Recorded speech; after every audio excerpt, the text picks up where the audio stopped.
Got a video interview coming up. Here are my top 5 tips.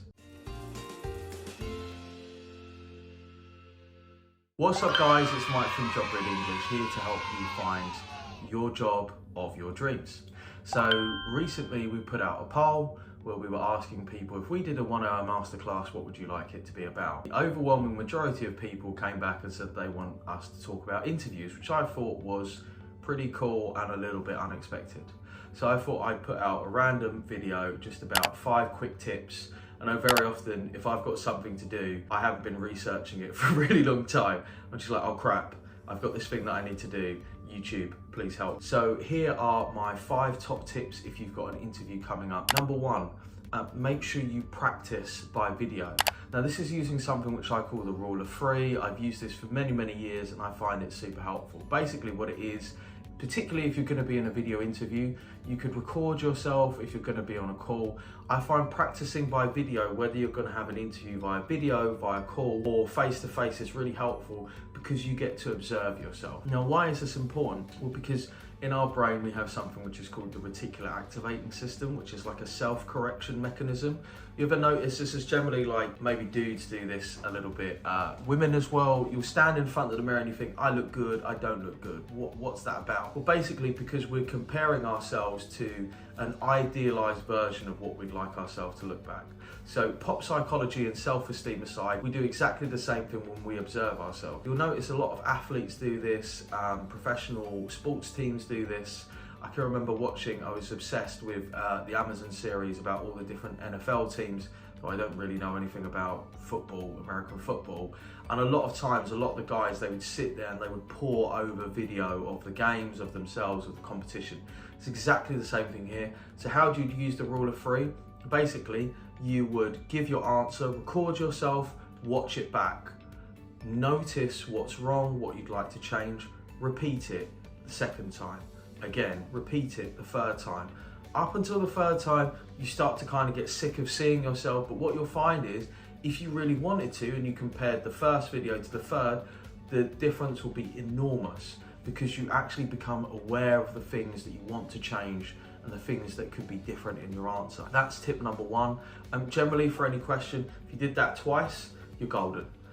Maximum 3 times, and each of those rules of 3 will take about 15 minutes. So that shows you how quickly you could prepare. You could literally start doing that right now, of course, after you finish watching this video. Tip number 2, make sure you do your homework. So find out 5 facts about the company, read the job description, pick out the top 5 skills that you're going to need, whether those be soft skills like teamwork, interpersonal skills, leadership, or hard skills, which are like, I need to know Excel, I need to know SAP, I need to know this particular coding language. So you can pick out those skills because companies really want you to know, why do you want to work here? Actually, why us? Why not a company that's very similar to us? And the other thing is they really want you to know about the job, what you're going to be doing and why you're a good fit for the job in terms of the skills that are needed. Tip number 3, make sure you prepare 3 stories. Now I call these star stories. At some point in the future, we will sit down and take the time to really explain star stories. It has been requested quite a few times. Now star stories are basically like your greatest hits. So you're going to have examples which come from hopefully work or extracurricular activities, volunteering, or from your academic life, which are really going to put you in a good light. They're like, hey, this makes me look really good. And these are stories that you want to use, and they can be changed and adapted depending on the competency, or the tell me a time you worked as part of a team, tell me a time that you led a team, blah, blah, blah. All of that kind of stuff. So what people normally do is that they would prepare answers for 600 different questions. It takes them forever, and then all of a sudden they're like, oh crap, I've got to do the interview. So this is the whole like a mile wide and an inch deep. But really, we want to go a mile deep and an inch wide. And we do that by really knowing our stories, really knowing the stories that put us in the best light, and then adapting those to different questions. So even if you've got an interview today, just think, what are the 3 stories that really put me in a good light? Number 4, and I'm going to repeat this, know the job description. This is super important. If the job description for your role that you're applying to is crap, because it's just some sort of sales pitch for the company, or it's very vague and it's like, we need people who are highly motivated, and you're like, what is this crap?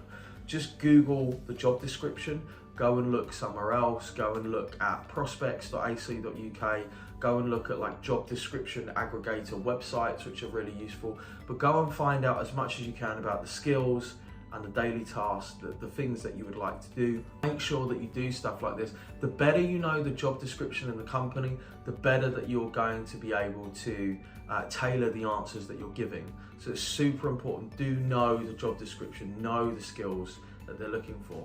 And tip number 5 is enjoy it. Now this seems like a really stupid tip. You're like, how am I meant to enjoy it as an interview?